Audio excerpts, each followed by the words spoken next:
sabendo o diabo que ele pode tentar, sabendo Satanás que ele pode investir contra nós, os seus dardos, uma das coisas que ele vai usar é fazer com que venhamos estar divididos. E como que isso pode acontecer? Vamos ler aqui a passagem de Samuel para entendermos. 1 Samuel 13, versículo 8. E esperou Saul 7 dias, até o tempo que Samuel determinara. Saul era o rei de Israel, Samuel o profeta. Não vindo, porém, Samuel a Gigal, o povo se dispersava dele. Então disse Saul: trazei-me aqui o holocausto e ofertas pacíficas.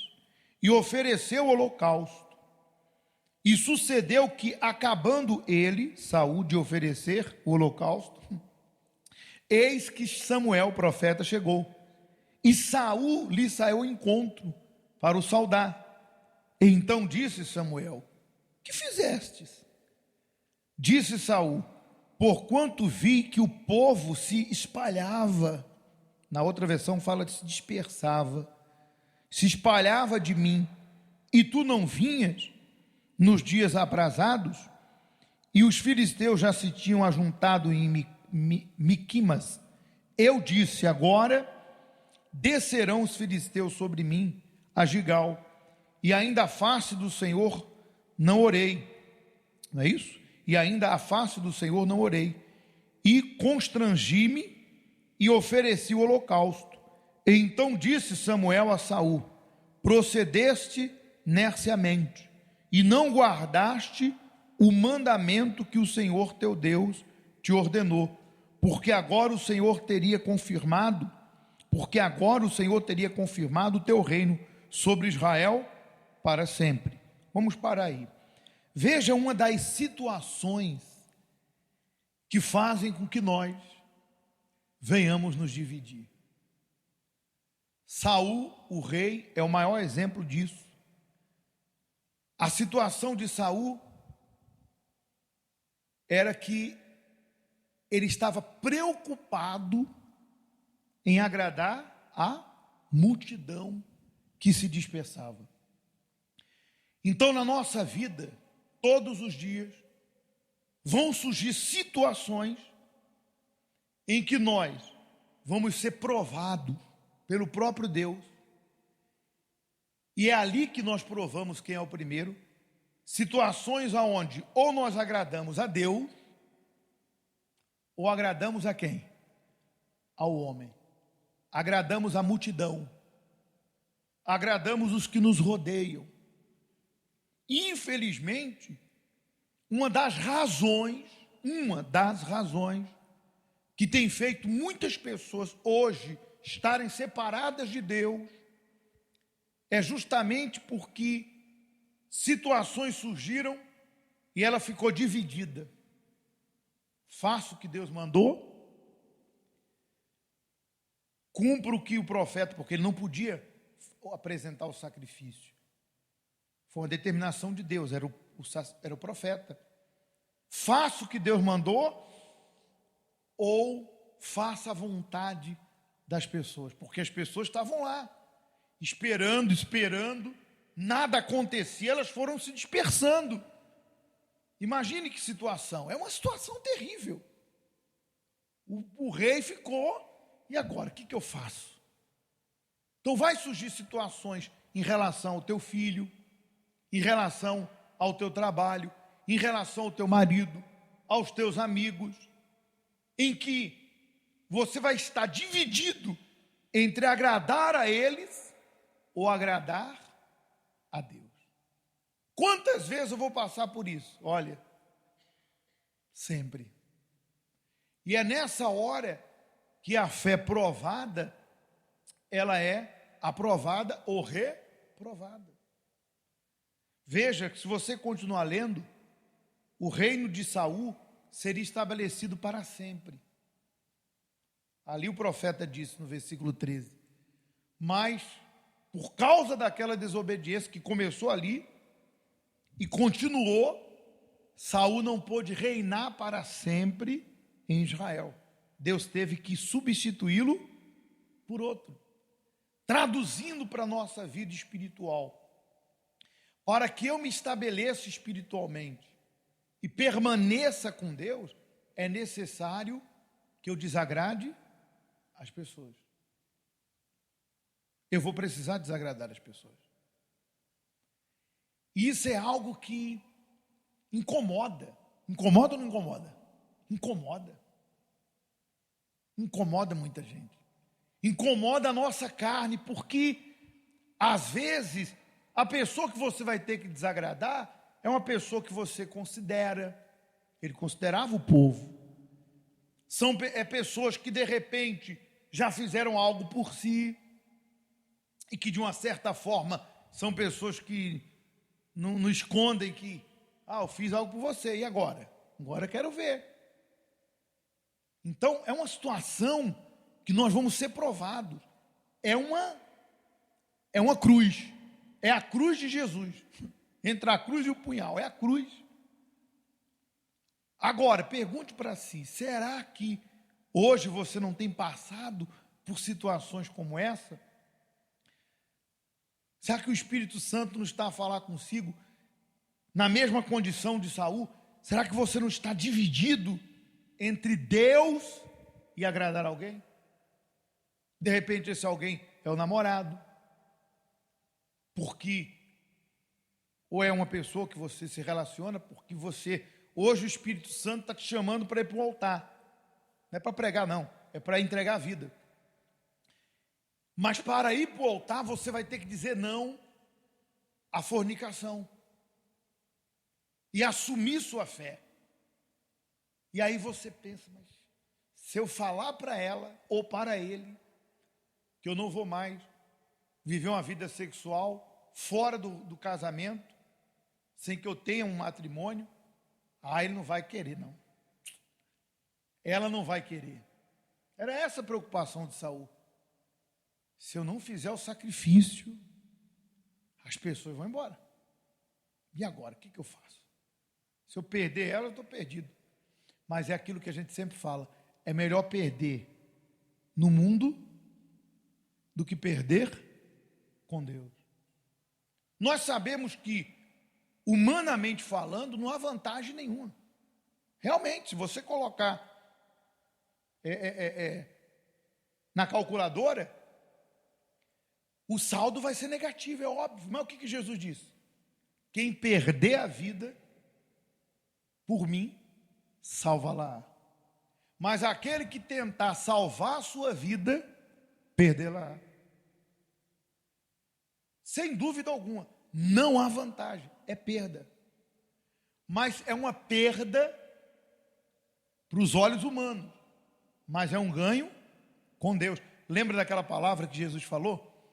Que um homem descobriu um campo que tinha um grande tesouro, que era a vida eterna, salvação. Eu pergunto a você, as pessoas que estão se vendendo aí fora, a 3 por 1, como diz o ditado, estão se vendendo por nada. Elas sabem desse tesouro? As pessoas estão entregando sua vida, se vendendo por uma amizade, se vendendo pelo sexo, se vendendo pelo dinheiro, se vendendo pela vaidade, se vendendo pela posição. As pessoas que aí fora estão se entregando por interesse. Elas sabem desse campo? Elas têm conhecimento desse campo? Então, como que elas vão abrir mão dos interesses pessoais? Como que elas vão abrir mão da vontade da carne, da aparente vantagem que o mundo dá, se elas não têm noção do que é o reino de Deus, do que é a vida eterna? É óbvio que para elas o mais vantajoso é isso, porque é algo palpável. Eu vou fazer isso com fulano, mas vou ter essa vantagem. Eu vou enganar Beltrano disso, mas vou ter essa vantagem. Eu vou me entregar a esse sentimento, mas vou ter essa vantagem. Eu vou agradar o que fulano pediu para mim, mas eu vou ganhar uma posição assim. Então a pessoa consegue enxergar, mas comigo e com você é diferente. O homem descobrindo aquele campo vendeu tudo, abriu mão de tudo por aquele campo, porque nele havia um grande tesouro, que é a vida eterna. Então, de repente, para o mundo, entenda, para Deus não justifica, para o mundo justifique, porque o mundo não conhece Deus. O próprio Jesus disse que o Espírito da verdade, que o mundo não conhece, ele só conhece do que vem, mas eu e você recebemos o conhecimento de tamanha salvação. Paulo disse que se a nossa vida se resume apenas a esse mundo, nós somos os mais infelizes da face da terra. Paulo disse: corro eu, não sei meta. Alguns correm por uma coroa corruptível, que é algo desse mundo. Eu corro por uma coroa incorruptível, pela salvação. Então, o diabo sabe disso. Por isso que o Espírito Santo, nesse momento, está apelando para a nossa inteligência. Vão surgir muitas propostas, vão surgir muitas situações, onde realmente nós vamos ter que perder. Vamos perder com as pessoas, vamos perder com a família, vamos perder com nós mesmos, vamos perder para o mundo, mas nós vamos ganhar com Deus. Você vê que o diabo, ele sabe, mas ele é tão sagaz, que o texto sagrado diz que quando ele se apresentou diante de Deus, e Deus disse: observaste o meu servo Jó? O que Satanás disse? Aí Deus falou: homem temente e tal. Aí Satanás disse: mas ele só serve o Senhor porque ele tem tudo. E aí nós sabemos que Jó perdeu tudo, mas antes dele perder tudo, o diabo disse assim: pele por pele, tudo o homem dará pelo que tem. Ou seja, o diabo sabe que o espírito do mundo é esse. Eu quero salvar a minha pele. E para salvar a minha pele, o espírito do mundo é esse. Para o ser humano aí fora, sem Deus salvar a pele, ele está disposto ao quê? A tudo. Só que o diabo quebrou a cara, porque o tesouro de Jó era quem? Tudo que ele tinha, a família, os bens. O tesouro de Jó era a fé em Deus, a salvação. Até a mulher disse: amaldiçoa o teu Deus e morre. E ele disse: você fala como uma louca. Ele perdeu tudo, com todos, mas ele ficou firme, e Deus restituiu. E nós sabemos que hoje em dia, o diabo trabalha com essa função: eu vou dividir ela, eu vou dividir ele, no momento em que ele ou ela tiver que agradar alguém ou alguma coisa. Então, pense nisso. Hoje, o Espírito Santo está falando com cada um de nós. O que tem dividido você de Deus? Será que não é estar preocupado em agradar alguém ou alguma coisa? Existem vários outros exemplos. Esse que eu dei, da pessoa estar presa a alguém. Existem vários outros. Mas eu penso que o Espírito Santo iluminou a sua mente. Porque se algo te divide de Deus, como aconteceu com Saul, que para agradar aquela multidão desobedeceu, nesse momento nós vamos entrar na presença de Deus. O outro versículo que eu ia ler, e que nós vamos nesse momento da busca colocarmos em prática, 1 Tessalonicenses diz assim: em tudo dai graças, porque esta é a vontade de Deus em Cristo Jesus para convosco. Às vezes o que empurra a pessoa para o pecado são situações em que o diabo vem à mente dela e fala assim: olha, você é assim mesmo. Eu lembro de uma senhora: pastor, voltei a fumar, perdi a cabeça, e aquela vontade, aquele pensamento, e aí vem aquele pensamento da minha mente dizendo: olha, você é assim mesmo, você não vai conseguir vencer isso. Mas é isso que o diabo quer que você acredite. A partir do momento que você acredita nessa mentira do diabo como se fosse verdade, você não vai resistir. Porque a resistência está justamente aí. Quando eu tenho consciência que eu não sou assim. Eu não nasci para ser, como diz Romanos 8.